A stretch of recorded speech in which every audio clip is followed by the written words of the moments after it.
Today's goal is to use synthetic division to determine if an expression is a factor of a given polynomial. Polynomials are the name of the game in this unit. We know polynomials are things that look like maybe 9x cubed minus 4x squared plus 2, or 9x to the fifth minus 3x squared plus 7x, right? And so on. We've been talking a lot about factors. A factor means it's a noun. We know two factor means to divide, and a factor is a divisor.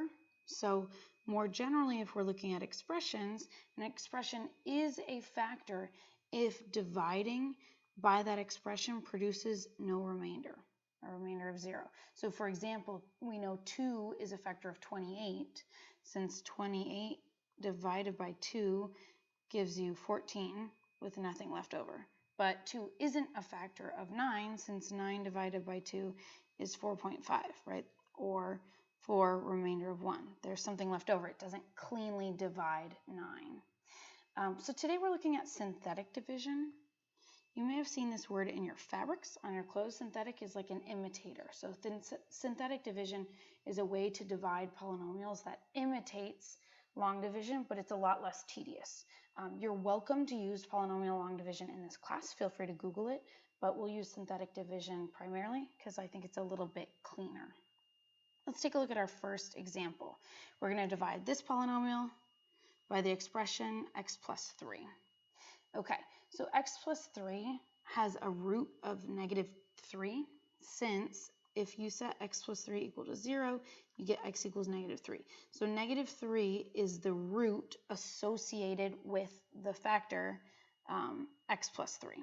So to set up synthetic division, here's what you do. You put the root associated with the divisor, I call it in the basket, like in a little box. Next, we take a look at what we're dividing, and you take the coefficients, just those numbers next to the variables, and you copy them down. Skip a space and draw a line. Notice I'm leaving a blank space under my coefficients because it's time to go to work. So I'm going to bring the 5 down. I don't touch it. Now every time I'm going to move diagonally, I'll multiply by the root. So I'm going to multiply by -3. When I multiply by -3, I get -15 here. And to go down, I'm going to add. So I have 18 plus -15 gives me +3. I'll move diagonally by multiplying by -3, so I get -9. I'll move vertically by adding, so you get -2. Multiply by the root, you get 6. Add them up, you get 0. So here's how to interpret your results. The last number is always your remainder. The number before it, I'm moving right to left. The number before it is the constant. This is the coefficient of x. The next number would be the coefficient of x squared. The next number, if there had been a number here, would be the coefficient of x cubed, and so on. So what this tells us is that 5x cubed plus 18x squared plus 7x minus 6 divided by x plus 3 gave us, or produced the result, 5x squared, I'm reading right off my results, plus 3x minus 2 with no remainder. Okay, so let's look at this next question. Is x plus 3 then a factor of 5x cubed plus 18x squared plus 7x minus 6? Well, we just divided and we found out that there is no remainder, so therefore x plus 3 is a factor.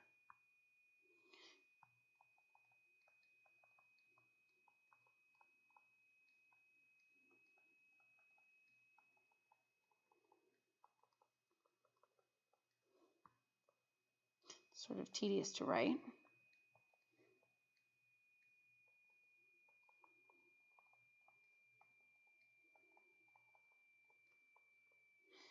So x plus 3 is a factor because it has no remainder, or you could say because it has remainder 0 when you divide. Okay, let's take a look at a second example. Is x minus 5 a factor of this other polynomial? And explain. To figure it out, we have to divide and then just look at the remainder. So we're going to set this up. X minus 5 has the associated root +5, since if you set x minus 5 equal to 0, add 5 to both sides, you get x equals 5. So the root is going in the basket here. I'm going to copy down the coefficients, keeping in mind there's a hidden coefficient of 1. I'm going to drop a line after I leave some space. Bring down the first number, multiply by the root, add, multiply, add, multiply, and add. This number here is my remainder. This is my constant. This is the coefficient of x. This is the coefficient of x squared. If I had more, they'd be the coefficients of x to the cubed, x to the fourth, and so on.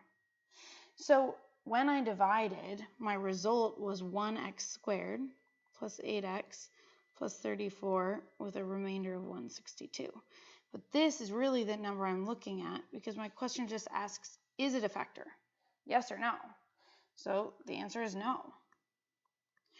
X minus 5 is not a factor of x cubed plus 3x squared minus 6x minus 8, since x cubed plus 3x squared minus 6x minus 8 divided by x minus 5 produced a remainder equal to 162.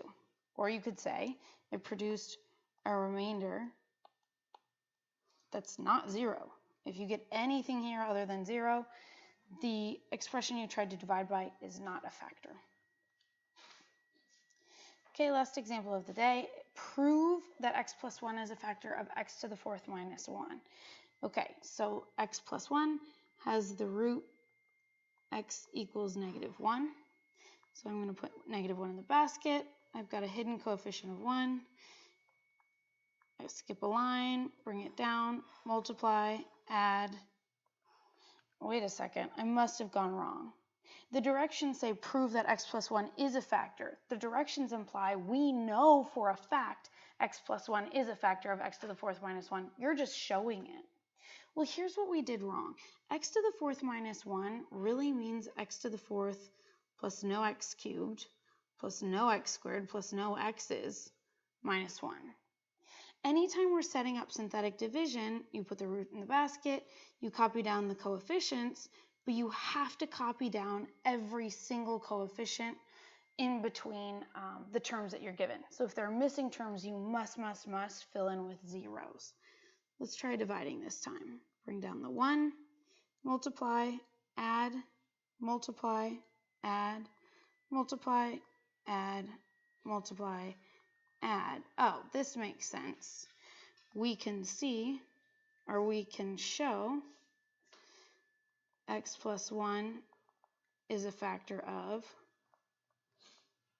x to the fourth minus 1, since x to the fourth minus 1 divided by x plus 1 has remainder 0.